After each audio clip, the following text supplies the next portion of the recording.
lagi buat gedung.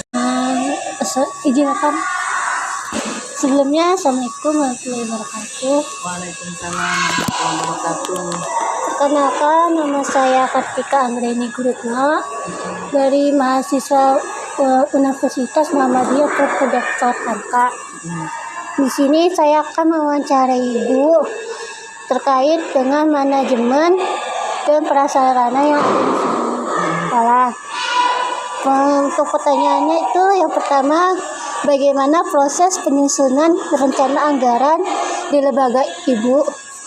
Untuk penyusunan rencana anggaran biasanya kami bermusyawarah ya dengan pihak yayasan, dengan mengevaluasi terlebih dulu dari kegiatan pembelajaran kemarin beserta anggaran yang sudah disusun di tahun sebelumnya. Nanti di tahun anggaran yang sekarang ini gitu ya, dievaluasi mana yang masih akurat ya, masih cocok, relevan gitu dengan kekinian tentang harga, tentang barangnya dan kebutuhan kami selama sekolah. Terus kami mengajukan ke yayasan gitu dengan memberikan informasi data.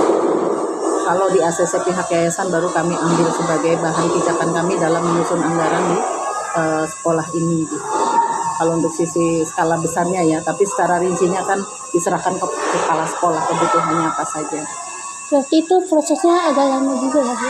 Ya butuh waktu, yang jelas nggak sebentar karena kan lumayan harus menginventarisir ya dari sisi apa yang pernah kami catat di tahun sebelumnya, terus pengalokasian dan di lapangan itu kan kadang bisa aja kita ketemu harga yang lebih naik sedikit atau yang karena lagi promo atau kadang ada yang kurang. Biasanya sih kalau yang sifatnya masih harganya flat, kita tidak mengadakan perubahan untuk penganggaran. Tapi kalau sifatnya sudah mulai kelihatan ya, contoh sekarang ini kita menggunakan majalah gitu. Sebelumnya penganggaran majalah taruhlah per eksemplar cuma 5.000. Maksudnya kita pakai selama 1 tahun ajaran ya. Jadi 5.000 kali jumlah siswa per bulan dikeluarkan gitu ya. Terus untuk pelatihan anak-anak berapa? Terus untuk sisi kebutuhan ATK juga kayak harga buat anak-anak berlatih gitu ya di kelas gitu. Berapa kertas pering misalnya. Kalau misalnya di sini sudah mulai kelihatan naik, nanti dari sisi penganggaran itu saya udah nggak sama dengan tahun lalu, saya minta izin dinaikkan kayak gitu. Itu contoh for sampel ya.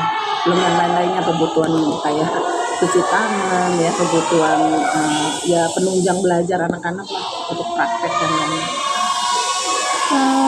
Yang kedua itu, apa saja faktor yang dipertimbangkan dalam menyusun anggaran? Faktor yang dipertimbangkan biasanya sih kita kan punya mitra ya, punya mitra sekolah. Informasi yang dibawa oleh mitra kita itu dijadikan sebagai masukan evaluasi kami gitu ya. Jadi faktor yang mengiringinya adalah diantaranya juga kan jumlah siswa yang mendaftar di sekolah kami, berapa uang yang masuk, terus berapa pembagi untuk menanggung anggaran tersebut. Itu menurut saya tuh bagian yang mempengaruhi juga ya. Selain jumlah siswa, terus kondisi barang yang kekiniannya apakah terkena perubahan harga atau tidak gitu ya. Terus dari sisi kebutuhan untuk pembelajaran itu sendiri dari tahun ke tahun kan tidak sama persis gitu ya. Jadi kita juga berusaha mensupport gitu ya supaya KBM itu tetap berjalan, namun pembiayaan pun tidak terjun bebas ya, atau saya dibebasin gitu, tidak. Kalau yang sifatnya sekolah bisa memikul, insya Allah kami berusaha menggunakan anggaran. Tapi kalau misalnya dirasa terlalu over, kita biasanya melempar di komite. Di komite membantu, misalnya kayak contoh program fundraising gitu. Kalau lagi kita prepare anggarannya dapat, terus menu dan lain sebagainya bisa dikondisikan, pernah tuh dibiayai oleh sekolah. Tapi suatu ketika sekalian juga membuat emosional anak di keluarga itu, program tersebut ibaratnya menggugah anak dan orang tua untuk excited ya, mah nanti aku mau masak di sekolah sama bu guru, diminta bawa bahan misalnya sayuran sehat gitu. Nah, anak-anak udah merekam di memorinya, oh bu guru tadi meminta aku membawa wortel, temanku membawa kentang, temanku bawa daun bawang, itu sekalian melatih kesan ke anak.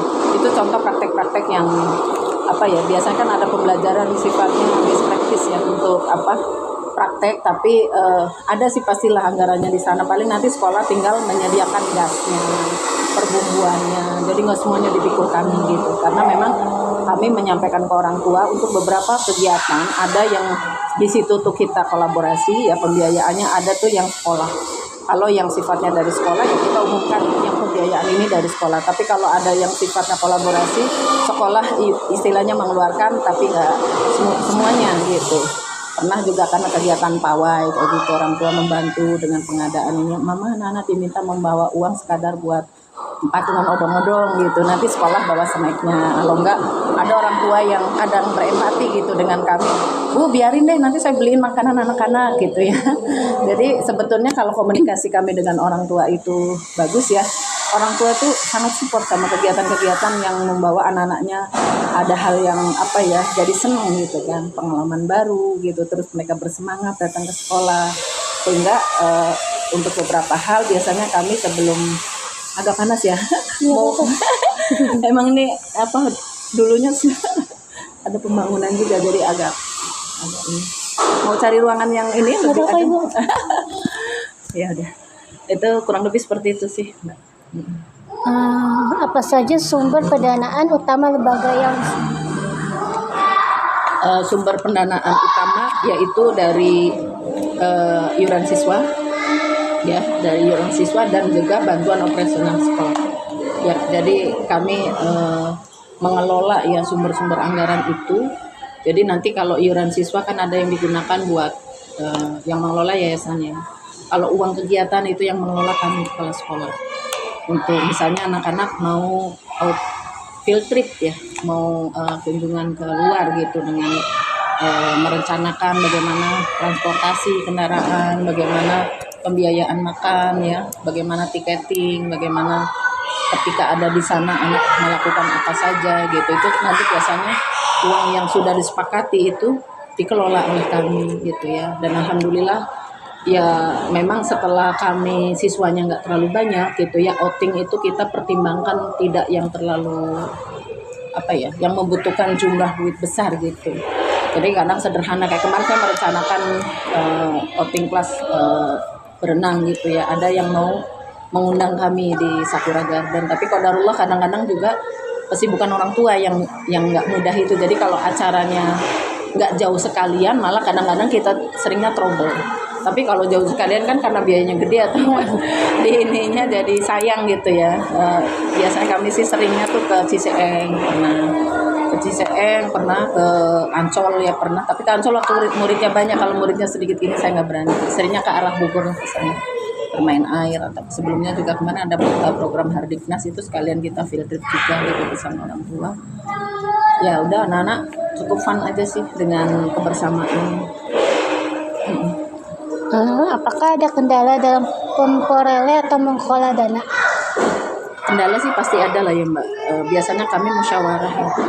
Kalau untuk kayak kemarin contoh pergi Hardiknas, biasanya kan kami Hardiknas tuh di Taman Mini terjangkau, mau naik motor bisa, angkot bisa istilahnya. Tapi begitu diarahkan ke Jungle Land kan pasti harus sewa mobil ya, karena kan membawa anak sejumlah rombongan sama sejumlah orang tua rombongan dan guru rombongan gitu tuh kami butuh kenal. Biasanya kami musyawarah pertama dengan komite, nanti komite menjembatani dengan orang tua, karena kalau langsung mengambil orang tua kadang-kadang juga nggak semua pemikiran orang tua sama. Jadi kita kadang butuh efisiensi waktu aja, pendelegasian gitu. Mam, kami berencana pergi ke Jungle Land ya, mengingat biayanya cukup besar, mama dan anak itu jumlahnya yang buat iuran saja tuh 300 belum termasuk makan. Dan ini biasanya kami kalau ada kegiatan tuh memfasilitasi orang tua tuh enak gitu, maksudnya nggak repot harus masak, harus ini itu. Jadi yang saya tekankan tuh datang tepat waktu, karena kita di sini kan kerja tim ya,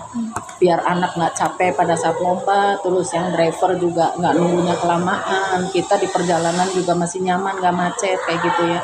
Terus tuh kami musyawarah dulu tuh sama komite. Kalau kami dari pihak sekolah melihat iurannya tinggi, kita lebih membidik pengangkutannya itu yang murah, yaitu angkot. Saya udah bermitra ya sama angkot, menyimpan nomor kontak saya gitu. Kita pelajari dulu kan pembiayaannya. Namun kalau pakai angkot menurut orang tua sayang gitu, iuran akan lebih lagi ke ini. Sementara ada beberapa orang tua yang punya mobil. Akhirnya bagaimana Bu Tati kalau kita covering aja yang membawa mobil ke orang tua, anak-anak cukup nanggung iuran sama membantu tiketing guru gitu, karena guru saya minta beliau bertugas ya, jadi nggak mungkin saya guru bayar sendiri, nggak mungkin. Jadi saya lempar ke orang tua gitu kan, kita membawa 2 utusan lomba saat itu dengan pembiayaan, kalau konsepnya menggunakan angkot sekian rupiahnya, kalau konsepnya dibantu dengan kendaraan mama sekian, mama lebih senang yang lebih rendah. Dan alhamdulillahnya beliau tuh support banget. Di tahun ajaran ini saya merasakan support orang tua tuh luar biasa. Murid kami nggak banyak, tapi pertolongan Allah tuh apa mbak, orang tuanya pengertian banget gitu, sampai dijuluki kelas VIP. Padahal kami nggak bermaksud eksklusif, tidak ya, tapi qadarullah lah seperti ini adanya.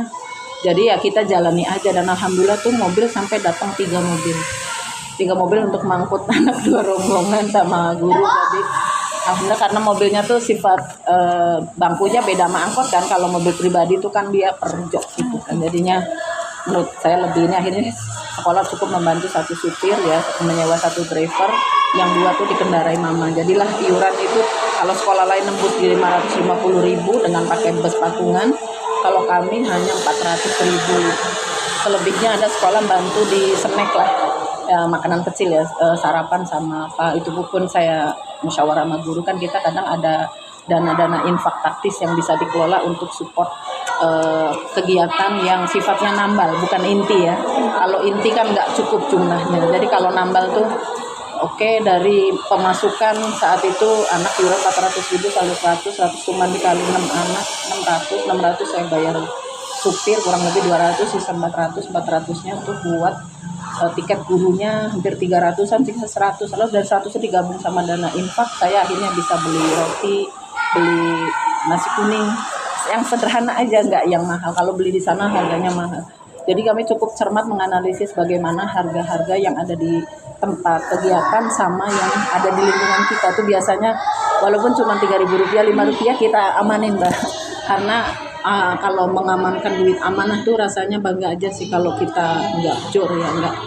Terus ya kadang-kadang kami membuka guru mau berinfak apa di kegiatan ini, mungkin ada yang bawa makanan kecil gitu kan untuk makan bareng di sana, jadinya tambah lengkap. Dan tidak hanya guru, orang tuanya juga sama, Bu saya di rumah ada makan ini kan habis lebaran gitu. Jadi ya sedikitnya memangkas pembiayaan. Bagaimana strategi lembaga untuk menjaga berkelanjutan keuangan? Untuk sisi berkelanjutan keuangan sebenarnya satu-satunya yang butuh di ini kan adalah kita ini ya, menghidupkan entrepreneur gitu kan, dari sisi entrepreneur dan kreativitas. Kalau menurut saya sumber penghematan yang bisa di launching di internal gitu ya. Entrepreneurnya tuh apa ya, di sini kita dalam segala pembelajaran dan lain-lain tuh jangan terima praktis jadi gitu. Kita mau agak lebih apa ya, mengkalkulasi berapa biaya kalau kita order sama seseorang terus terima beres, sama kita nyari sendiri di sumber barang gitu, misalnya di pasar tertentu yang kita butuh. Saya kadang kayak gitu masih saya tempuh, bahkan kadang saya pribadi yang terjun gitu. Terus pembelanjaan pengadaan barang-barang sekolah. Iya sayang, ibu lagi ada tamu ya, nanti ya nak bicaranya. Bu Tati sedang wawancara sama kakak ya. Terima kasih anak soleh. Jadi dari sisi cara kami berbelanja barang ya, dengan ya menginikan entrepreneur tadi tuh apa ya, sedikit mau repot kalau mau ada sesuatu tuh nggak dalam waktu pendek pengadaan barang ya, kayak misalnya belanja buku kan, belanja ini kalau memang nilai rupiahnya itu ada margin lebih hemat gitu ya, kita pilih misalnya si A nawarin harga sekian, nanti diantar kok ke sekolah, tapi kami tahu di sumber ini toko ini, bahkan belanja di toko pun jangan satu toko, saya pelajari toko-tokonya dulu. Oh di sini 1 rim kertas harga sekian, di sana miring loh sampai Rp7.000, kita beli sampai 5 rim misalnya, itu lumayan bisa menekan lah ya. Minimal tuh duit yang kita pegang itu tepat sasaran, terus juga nggak apa ya, nggak cepet sure habis gitu loh. Nanti kan bisa kalau ada sisa lebih kan bisa dari next kebutuhan ya, yang kadang-kadang insidentalnya tuh ada gitu. Terus yang keduanya tadi kreativitas ya. Kadang pembelajaran itu saya meminta ke guru tidak melulu dengan menggunakan barang praktis ya. Mendaur ulang barang yang masih layak. Contoh lah misalnya kayak kardus minum. atau karton yang sekarang kita belanja online nih, kartonnya cakep-cakep. Saya kadang mengintervensi ke guru, tolong untuk pembelajaran ke anak-anak itu tidak harus selalu pakai bahan yang selalu beli baru gitu, tapi dimodif gitu kan, modifikasi dari barang yang ada dinikan. Tapi nggak semuanya itu sih, memang pada muncul pada saat-saat mau bikin karya ya, misalnya karya anak apalah gitu idenya, dan itu kan butuh persiapan ya, nggak bisa langsung kayak gitu. Itu diantaranya yang meri ayah bagaimana uang itu nggak cepat loss, nggak cepat habis. Ya, dan lumayan sih sudah merasakan. Akan pernah kerjasama sama saudara gitu kan. Adik saya kerja di salah satu kantor yang sering membuang kertas. Kertasnya kita akses, kirimkan kertas-kertas yang print-printan salah atau apa, kadang seperti gitu. Jadi lebih kreatif lah untuk berpikir dalam penganggaran, dalam pembelanjaan ini sekolah. Menurut Ibu, apa kunci keberhasilan pengelolaan keuangan PAUD? Menurut saya untuk kunci keberhasilannya ya kita di sini antara perencanaan sama pengeluaran itu butuh dicermati ya, nggak mengikuti keinginan banget gitu, tapi berdasarkan kebutuhan. Mungkin insya Allah bisa bisa support gitu. Walaupun murid kayak orang kan lihat Bu Tati kok bisa murid 6 tapi kayaknya nggak ada apa-apa gitu kan. Saya bilang kami di sini mengembangkan azas tadi satu musyawarah ya, apa tuh nggak mikir sendiri. Jadi banyak masukan dari ini, kita sampaikan realita yang ada baik dengan guru maupun orang tua gitu. Orang tua khususnya komite, kita sampaikan paparan kita ke orang tua atau ke guru gitu. Sebelum rapat itu dibawa ke orang tua, saya ke guru dulu, karena guru tuh yang paling mengerti ya dari sisi bagaimana kegiatan kita gitu. Terus dari situlah kami dapat evaluasi atau masukan-masukan yang relevan ya sama kebutuhan kita gitu. Jadinya alhamdulillah ada banyak kepala yang membantu memikirkan, sehingga untuk sisi kesinambungan sekolah pun saya juga mengini ke guru tuh pernah ya di posisi kalau kita nggak ada murid mau nggak guru kerja nggak digaji, kita sanggupin padahal kita saat itu sedang kuliah. Masya Allah ya, itu dari sisi nawa itu kita jadi guru ya. Kalau nawa itu kita jadi gurunya karena Allah, insya Allah rezeki itu ada aja sebetulnya. Hanya wujudnya tuh tidak selalu sama. Kadang kemudahannya, kadang akses tantangan itu menjadikan kita jadi kreatif berpikirnya ya, menganalisis bagaimana nih. Kalau dulu kan mungkin nggak beli, sekarang berusaha meramu gitu kan, berusaha bagaimana pembelanjaan itu ditekan seminimal mungkin supaya apa-apanya berlanjut sambung gitu kan, sesuai ini program kita, tapi pembelajaran nggak loss banyak gitu kan, kayak gitu. Waalaikumsalam warahmatullahi wabarakatuh. Iya, mahasiswa nih. Iya. Apakah pembiayaan yang ada di lembaga ini sudah cukup menarik minat calon siswa? Kalau untuk pembelajaran alhamdulillah sih, karena memang sebelumnya sendiri anak-anak itu saya lihat dari awal ya, kalau jumlah siswa masih minim itu ada catatannya tersendiri, tapi kalau untuk sisi pembelajarannya itu saya lihat dari kesinambungan anak masuk sekolah. Faktor nggak masuknya tuh karena apa? Kalau kami merasanya sih anak-anak pertama tuh masuk sekolah tuh belum nyaman, masih minta cepat pulang, tapi semakin kesini interaksi pembelajaran berjalan, dia tuh merasakan sekolah itu seperti rumahnya. Itu yang menjadikan ya menurut mama gitu, kadang anak-anak tuh diajak pulang masih minta waktu tambahan berapa menit, kadang masih penasaran sama permainan balok, masih penasaran sama permainan yang ada di sekolah, atau lagi ada hal yang mau dieksplor di sini. Dan kita berusaha tidak belajar tuh tidak harus istilahnya minded pakai LK gitu, tidak. Terkadang mengasah ke keberanian anak, ke fun, kesenang-senangan. Kadang cuman dari modal kita meracik sabun sampai ini bikin gelembung di luar, terus kita tiup-tiup kayak gitu ya, keluar tuh kita sesekali membuat anak namanya fun learning ya, belajar senang gitu di sekolah tuh. Jadi sekolah tuh kayak bermain, bukan yang kamu ngapalin ini, kamu ngapalin itu.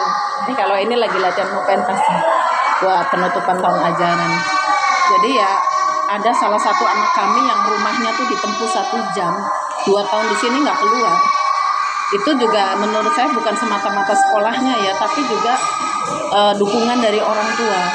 Bahkan ada murid kami yang kemarin tuh sempat ini keluar karena orang tuanya kadang juga kurang memahami aturan belajar di sekolah. Jadi ada juga yang kondisi orang tua tuh belum visi misinya sama dengan kami gitu. Itu yang kadang-kadang ada yang mundur gitu ya di tengah jalan. Itu kalau ini dijadikan sebagai kasuistik kali ya, bukan secara keumuman. Tapi kalau secara random keumumannya lebih banyak yang masih masuk dan tidak ada masalah apa-apa di sini. Kami merasakannya insya Allah pembelajaran kami sama anak-anak diterima gitu. Bahkan pernah ada anak yang kebutuhan khusus, orang tuanya menanyakan, ibu saya sekolah daftar di sana ditolak karena di sana sistemnya hafalan begini-begini. Kalau sekolah ibu bagaimana? Saya tanya dulu orang tuanya, ibu pasang target nggak di sini? Kalau pasang target saya angkat tangan. Tapi kalau ibu mau kompak sama kami, membantu gitu ya untuk anak itu tumbuh kembang di sini sama mamanya bantuin, kita akan coba. Kita juga saat itu masih kuliah ya, kan guru kan awalnya beragam nih kemampuannya. Saya sendiri asalnya sarjana perikanan, tapi karena punya adik ADHD, saya semangat mengajar gitu, semangat ngajar sampai akhirnya rajin ikut pelatihan sampai mau kuliah lagi. Dan akhirnya alhamdulillah sekarang udah S1 PAUD. Terus tuh jadi mengerti lah bagaimana dunia prasekolah ya, yang harus kita selalu berbekal ilmu yang update gitu. Jadi nggak ilmu dulu terus jadi sandaran sekarang, nggak, terus saja belajar. Sekarang di sekolah online untuk AI gitu kan, bagaimana kita merancang pembelajaran dengan AI gitu. Terus kadang bergaul dengan teman-teman yang pulang pelatihan, sharing teman sejawat ya istilahnya. Itu supaya pembelajaran di kami ini tidak ketinggalan. Walaupun kalau secara sarana jujur di lembaga kami karena siswanya nggak banyak, untuk bantuan-bantuan pemerintah itu belum salur ya ke kami gitu. Walaupun kami sudah mengajukan gitu di Dapodik. Ya mudah-mudahan sih ke depan lebih baik. Tapi kami nggak patah semangat sama guru-guru, banyak cara untuk bisa kita menuju suatu tempat gitu. Dulu mungkin saat teman-teman muridnya masih sedikit kita sudah punya Infocus ya. Sekarang kan pakai TV digital itu tuh rata-rata kan udah punya yang mungkin kamu dapat ya. Ya itu harusnya kita dapat, tapi karena siswanya sedikit mungkin diprioritaskan ke siswa yang banyak dulu. Ya udah nggak masalah. Kita mungkin meminimalkan dengan pakai HP, gurunya belajar ChatGPT gitu kayak ini. Ya jadi itulah tadi mengembangkan kreativitas kita gitu. Apakah ibu pernah mendengar semakin besar pembiayaan, semakin banyak diminati? Bagaimana pandangan ibu? Sebetulnya besar dan kecil itu tergantung pengelolaannya ya. Kalau profesional memang bagus, makin besar itu banyak membantu memunculkan mungkin program-program yang elegan ya. Maksudnya tertampilkan karena meng-hire SDM yang profesional. Ya kalau memang untuk murid yang jumlahnya sedikit kayak saya seperti ini, memang jujur kekiniannya kita kurang menggarap sisi hal yang sifatnya dunia maya ya, yaitu dengan media sosial yang kontinu ya. Terus kitanya belajarnya juga nggak tanggung-tanggung gitu. Kita paling angkatan lama nih Facebook, sekarang ada IG, ada TikTok, itu kan butuh belajar lagi. Sementara kita untuk kecepatan belajar itu harusnya nih punya SDM baru. Sementara saya mengajukan ke pihak yayasan, kalau SDM-nya ditambah lagi, dana yang ada nggak cukup buat menggaji karyawan gitu. Jadinya ya dengan murid jumlah segini kita dipakaikan jumlah guru kelas sama kepala sekolah tuh ngerangkep yang ngerangkep apa aja. Kalau lagi butuh apa kita kadang rapat, kadang kita membantu OB, kadang membantu guru, pokoknya kemana-mana lah, sampai juga pendataan gitu ya. Itu karena sifatnya gotong royong aja, jadi kadang guru dilibatin, kepala sekolah dilibatin. Kalau yang nggak bisa menggantikan banget kebersihan lingkungan lah ya, OB itu wajib karena ini sekolahnya besar gitu kan. Kami tuh sekolah besar tapi dari sisi kekinian tuh kurang pemasaran yang ini ya. Sama itu Mbak, ada perbedaan antara pengelolaan atas sama bawah. Nah di atasnya kan banyak kan bercanda. Jadi ada yang menyangka kita tuh TK-nya kayak gitu. Sementara orang atas ke bawah dengan mereka nganggap kita bukan TK Tuna juga nggak mau anaknya ada di sini, itu yang masih belum ketemu sampai sekarang. Saya juga udah bicara sama yang punya yayasan, kalau yang konsepnya TK Berjarak kan milik sekolah Ibnu Hajar tuh ya, yang mungkin tidak ada seni, tidak ada gambar-gambar. Terus dalam berpakaian gurunya juga dianggapnya ya nyunah gitu ya. Versi nyunah mereka sama kami agak beda ya. Jadi di situ yang belum ketemu. Sampai akhirnya ya sudah, kita bismillah dengan anak siswa yang ada sambil tetap berusaha ya membuat spanduk, mengajak orang tua kolaborasi mencari siswa gitu, dan guru-guru dari alumni-alumni yang ada. Sedang proses sih, memang belum signifikan untuk murid tahun ke depan, tapi biasanya insya Allah ya kalau nanti sudah mendekati bulan tuh ada tuh sehari bisa daftar 2-3 anak. Apa yang perlu diperbaiki dari sistem yang ada saat ini? Perbaiki dari sistem yang ada ini sebetulnya di sisi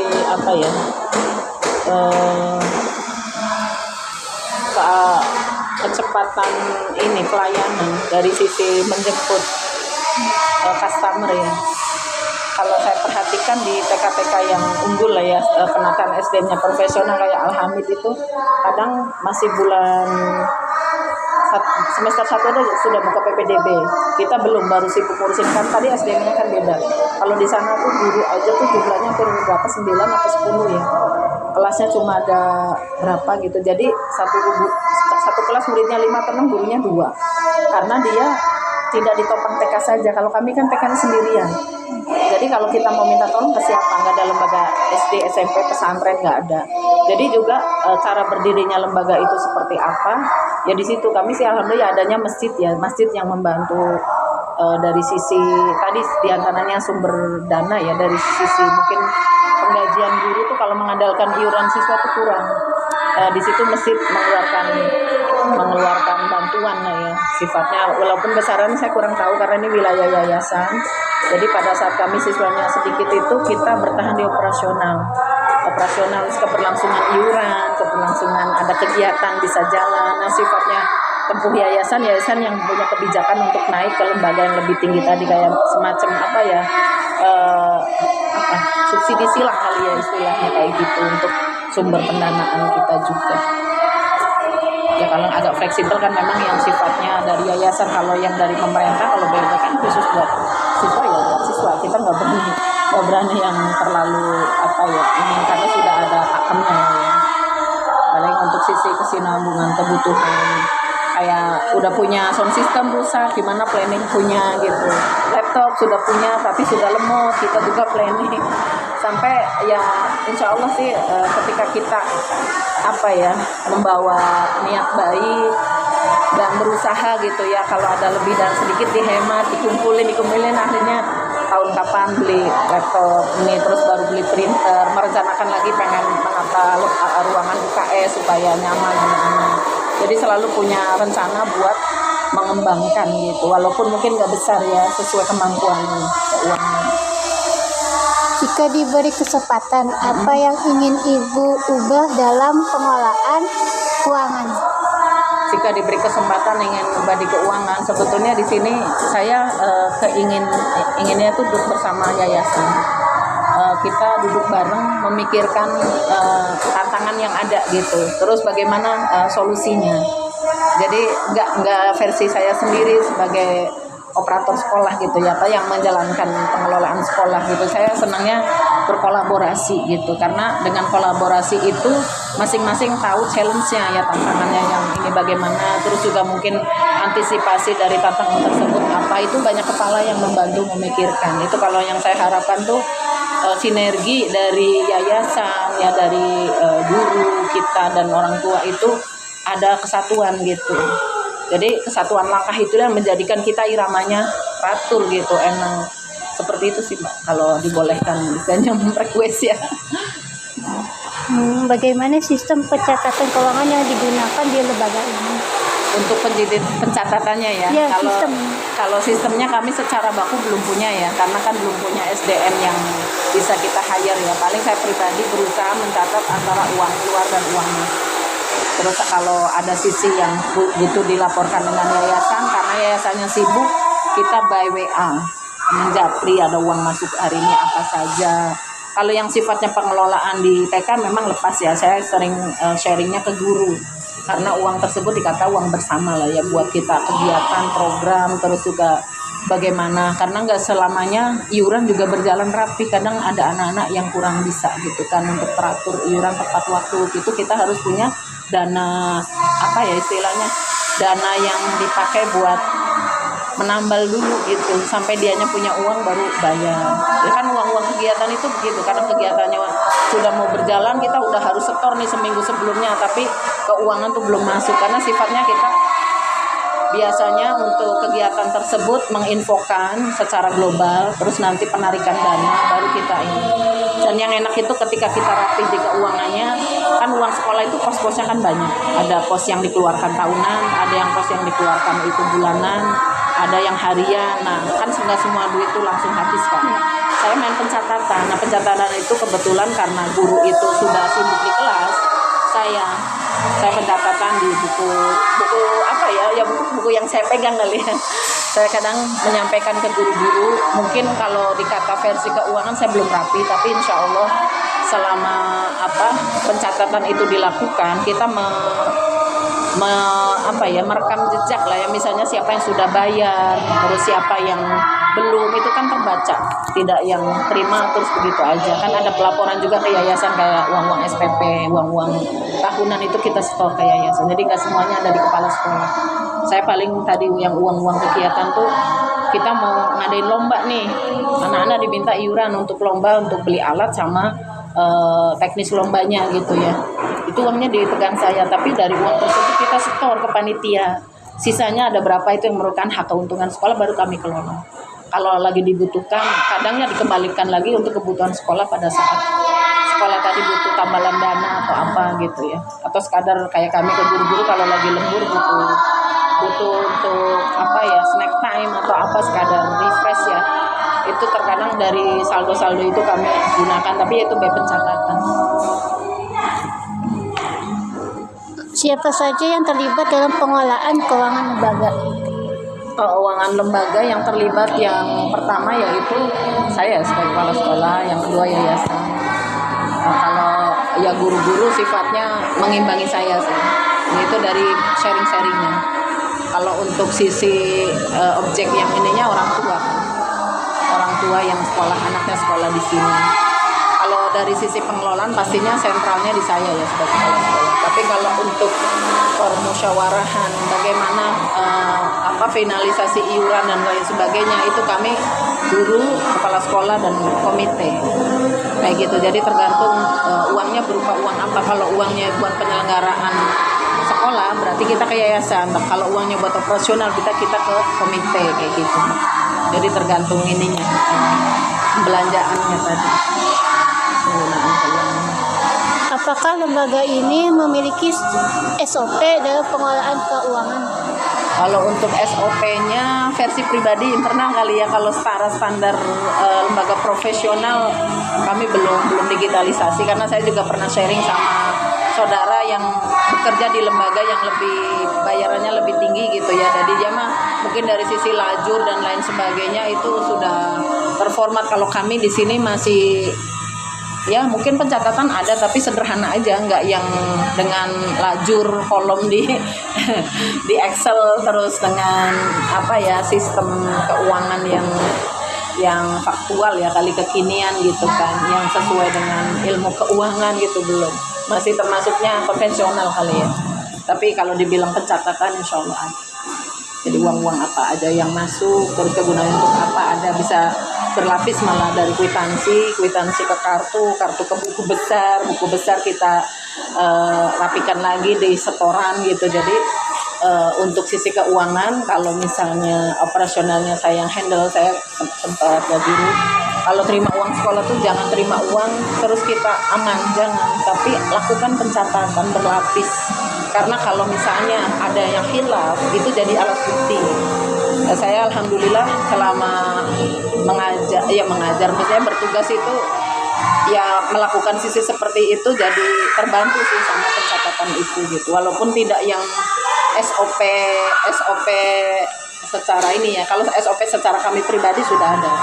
Uang diterima ya, masuk pemberian kwitansi, pencatatan ke buku besar ya, buku alokasi apa itu uangnya gitu ya. Kalau untuk prepare saya pribadi, saya punya agenda kerja, masuk ke agenda kerja juga. Jadi nanti pada saat setoran nih uang ini sudah di pembukuan gitu kan. Kalau untuk bukti orang tua, karena yang datang seringnya itu pengantar sekolah, artinya pembantunya keluarga gitu. Kadang-kadang saya bekali dengan foto alat bukti pembayaran kayak gitu, mengumpulkan kwitansi yang transfer kayak gitu-gitu sih. Kalau boleh dikata SOP ya, menurut kami SOP itu SOP kita. Jadi kalau orang tua tidak mengirimkan bukti transfer terus kami nggak mencatat, itu kesalahan bukan di kami.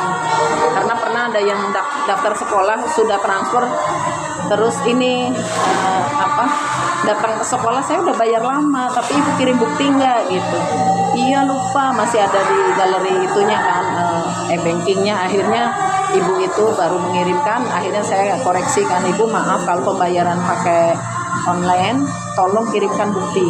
Kalau bukti itu sudah masuk, kami input ke pencatatan pembukuan. Dari pembukuan itu baru ibu dapat haknya. Misalnya sudah daftar formulir, berarti dapat formulirnya. Sudah bayar baju, berarti dapat bajunya. Kayak gitu loh. Ya.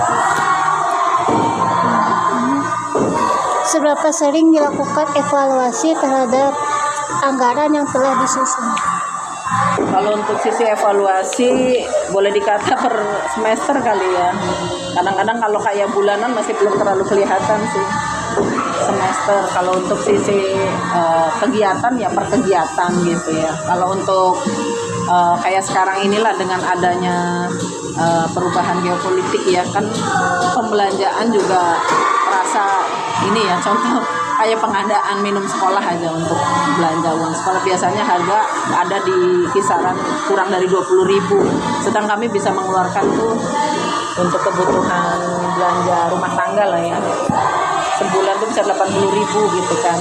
Ternyata sekarang harganya tuh naik sekitar 4 atau 3.000 rupiah, tapi kan dikali 4 kali beli sudah berapa, itu kan nanti evaluasi. Oh berarti untuk sisi evaluasinya ini pada saat pergantian anggaran nanti kita tidak bisa lagi pakai standar lama, harus ada kenaikan, paling kayak gitu sih. Kalau signifikannya ya tiap tahun untuk perubahannya, karena kalau uang sekolah itu kita turun per tahunan. Apakah laporan keuangan disampaikan secara transparan kepada pihak terkait? Untuk laporan keuangan, kalau kami pribadi baik pencatatan untuk karena yayasannya tidak menuntut kami seperti itu, jadi saya pribadi berusaha mau ngelaporin, tapi di sana udah saya percaya aja. Itu salah satu mungkin yang menurut saya pribadi kadang-kadang beban moral juga ya, khawatir disangka kemana uangnya atau bagaimana. Tapi karena kami pribadi insya Allah ya dalam penggunaannya itu berusaha untuk yang sesuai gitu ya. Boleh dikata malah kadang pihak yayasan tuh melihat pola saya, kalau Bu Tati orangnya sungkan minta uang, jadinya kita sering dikasih di awal semua.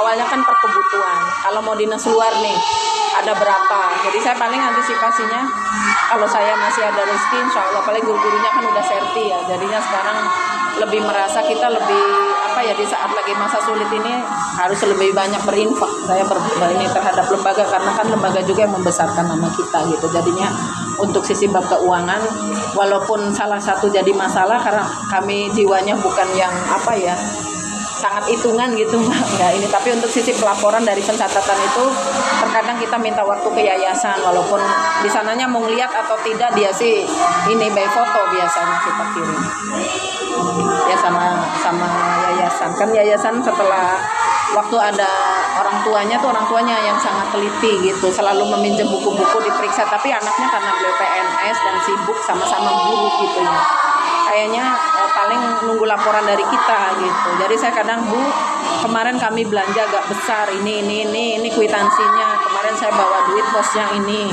saya kirim. Paling di sana nanti by WA tersebut kan memeriksa nanti komentarsinya apa atau apa ini.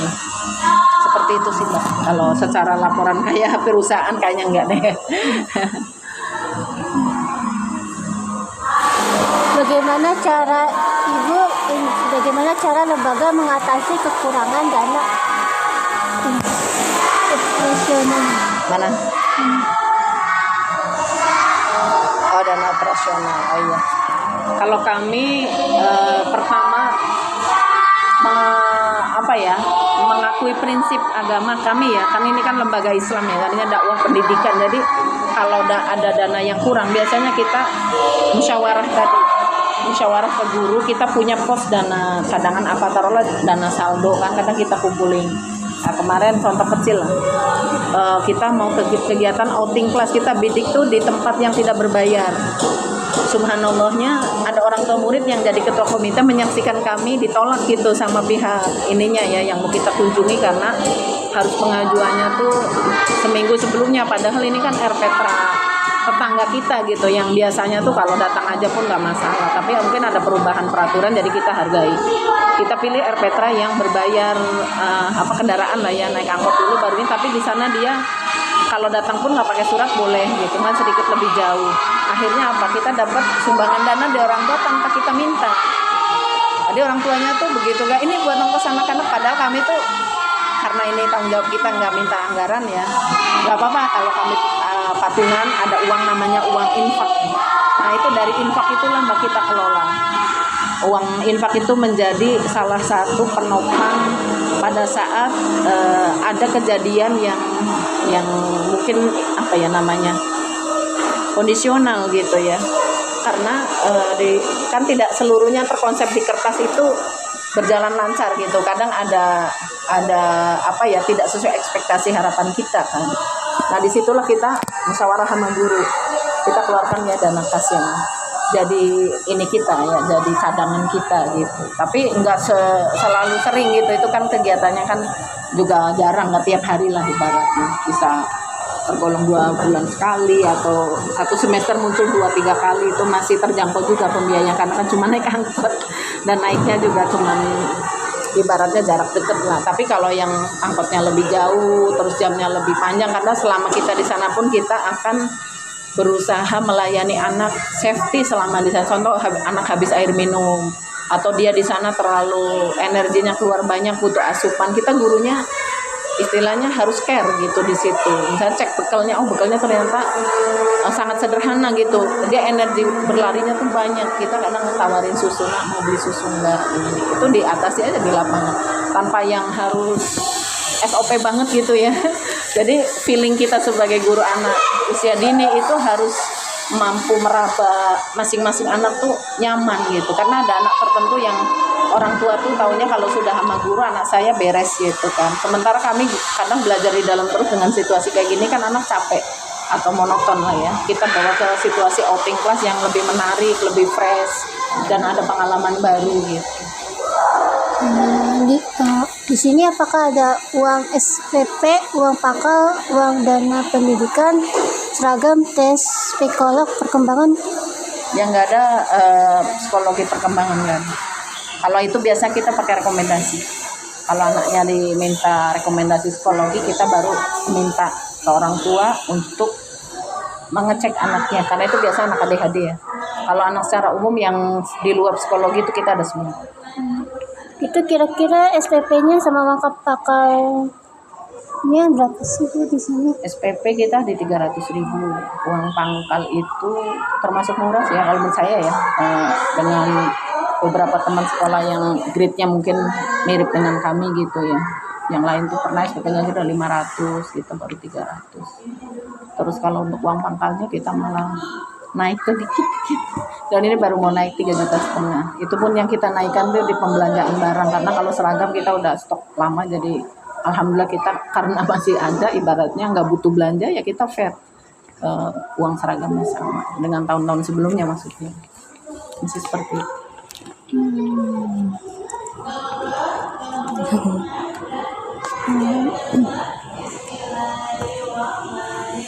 Sejauh mana keterlibatan orang tua dalam mendukung keuangan lembaga? Oh sangat. Dan ini saya pribadi sebagai kepala sekolah mengakui tahun ajaran ini orang tuanya sangat support luar biasa. Sampai kami pribadi merasakan keberkahan aja sih Mbak, keberkahan bagaimana kita kan mungkin orang kayak gimana gitu, murid sekian gurunya sama sekian, sementara kita sendiri kan terikat sama status identitas kita ya yang yang di surat-surat kita lah di GTK, di Dapodik dan lain-lain dengan jumlah siswa sekian orang tua ini. Tapi kalau orang tua sendiri, alhamdulillah tuh dari lisan kan kita kalau lagi ngumpul tuh ngobrol, Mam, kemarin yang acara Janggelem yang paling baru, Mam, biar kami yang menanggung biaya parkir dan bensin gitu kan. Ini kan, oh nggak usah Bu gitu kan, biar kami semua udah Bu Tati mah duduk manis saja udah, yang penting urusan ke dalam beres gitu. Itu yang menurut saya apa ya, di tahun ajaran yang sekarang ini ketika orang tuanya memahami kondisi kami dengan siswa nggak banyak dan lain sebagainya, guru itu tidak ibarat dipaksa buat memikirkan sesuatu di luar batas kemampuannya, karena beliau tahu kalau ya gaji guru dengan gaji perusahaan itu beda. Jadinya tuh dari support orang tua, beliau di luar penglihatan kami lah ya, mungkin bermusyawarah, intinya memudahkan, bahkan ada yang sering donasi gitu untuk memudahkan program kami. Tapi kami pribadi juga bukan yang apa ya, dengan adanya orang baik itu terus minta uang ini itu enggak. Soalnya pernah ada salah satu siswa keluar gara-gara agak berat pembiayaan, dia mau memberi sebetulnya, cuman kan tidak semua orang juga nyaman ya diposisikan seperti itu. Saya pribadi juga sebagai kepala sekolah, kalau orangnya sungguh-sungguh mau sekolah saya terima, tapi kalau nggak sungguh-sungguh malah ribet nanti keuangannya. Saya setor ke yayasan kan harus pasti dari sisi misalnya jumlah siswanya berapa sekarang, saya setor SPP berapa. Tapi kalau misalnya yang mau dibayarin itu kayak nggak pasti secara minat gitu, saya malah nggak menyarankan kamu jangan dibayarin dulu. Nanti di tengah jalan mogok malah saya bingung hitungannya gitu ya, hitungan ke yang nyumbangnya, hitungan ke yang sekolahnya, dan hitungan yayasannya. Saya maunya tuh sesuatu tuh berbasis musyawarah dan valid, jelas gitu. Jadinya nggak mengganggu apa ya, pencatatan gitu lah. Ibaratnya kayak tiba-tiba keuangan putus di tengah jalan, kesananya kosong kan nggak enak. Apalagi kalau uangnya kita nggak terima gitu. Kalau uangnya kita terima pun kan status kita harus penyelesaian. Seperti itu sih Mbak. Masih banyak. Saya izin minum dulu ya. Iya Ibu.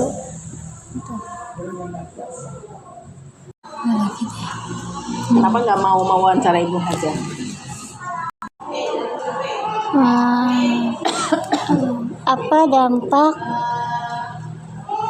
Apa dampak pengelolaan keuangan terhadap kualitas pembelajaran di PAUD ini? Dampak pengelolaan keuangan, kalau menurut saya dampaknya kalau pengelolaan keuangannya itu bagus, rapi, lancar, kebutuhan anak-anak di kelas untuk program pembelajaran itu teralokasikan dan tersedia dengan kontinu ya. Tapi kalau misalnya pengelolaannya itu tidak dikelola dengan benar gitu ya, mungkin saat anak mau belajar terbatas sama beberapa sarana yang belum siap. Contoh stokan pengadaan kertas, semacam karton ya, atau media yang anak butuhkan kecil-kecilan lah, lem kayak atau apalah sifatnya yang buat penunjang pembelajaran, itu kita mesti stoknya tuh harus punya. Jadi nggak yang baru beli ada gitu. Jadi ya lemari-lemari ini termasuk yang menjadi transit kalau anak-anak mau ini. Tidak hanya anak, malah kita pribadi juga di pelaporan itu kan kadang butuh kontinuitas kertas dengan berbagai ukuran dan ketebalan kan. Kemudian laporan ada yang butuh ukuran F4, kita harus siap, A4 siap gitu. Walaupun juga stok portfolionya atau apanya gitu ya. Jadi ya dampaknya sangat signifikan. Kalau pengelolaannya bagus, insya Allah ya kebutuhan anak-anak di pembelajaran itu misalnya tersedia gitu kan, dengan sesuai penggunaannya. Kadang kan di TK kan pernak-pernik kecil-kecil itu kan dijadikan sebagai stimulus pembelajaran yang menyenangkan. Contoh kayak misalnya guru pengen mengenalkan ukuran, itu sedotan warna-warni nih gitu. Tiba-tiba stok kita kosong gitu, kita tidak cek gitu ya. Itu pun menurut saya kadang sayang gitu kalau guru meminta bahan itu dadakan. Makanya kadang saya minta kalau mau pengadaan pembelajaran yang sifatnya membutuhkan itu, tolong jauh-jauh hari pengajuan anggarannya itu harus muncul. Jadi kami bisa membantu. Kalau semuanya guru yang memikirkan kan guru udah capek di tengah jalan, tapi kalau berbagi sharing misalnya guru di kelas perencanaan begini begitu pengajuan ke kami pada saat oh iya ini bahan sudah banyak yang kurang, kita inventarisir terus kita belanja, kan lumayan. Kalau belanjanya ke warung kan harga lebih beda ya dengan kita belanja beli sebal segini untuk berapa lama. Nah, apa harapan Ibu terhadap sistem pengelolaan keuangan di masa yang akan datang? Harapannya sih sebenarnya saya bisa ketemu sama orang yang bisa membantu pencatatan dengan lebih mudah ya dari sisi SDM gitu. Jadi jangan saya sendiri kepala sekolah, karena saya kepengennya ibaratnya mengembangkan sisi-sisi lain yang merupakan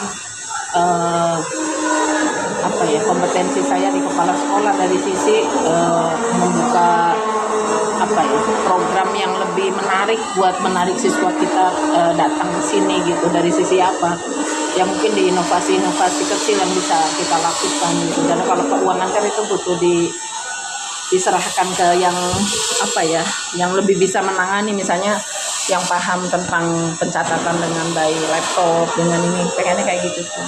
Karena sekarang juga kan dari kementerian itu diharapkan kita tuh digitalisasinya kan berjalan sebetulnya, kayak ada Arkas, ada kayak pencatatan itu kan baru sebagian ya, kalau hariannya kan belum. Kalau boleh mah ibaratnya modelnya udah seperti itu, sehingga kalau kita butuh data atau apa kan tinggal mudah. Beda kalau manual. Baik, sekian dan Udah cukup ya, alhamdulillah bisa dimengerti.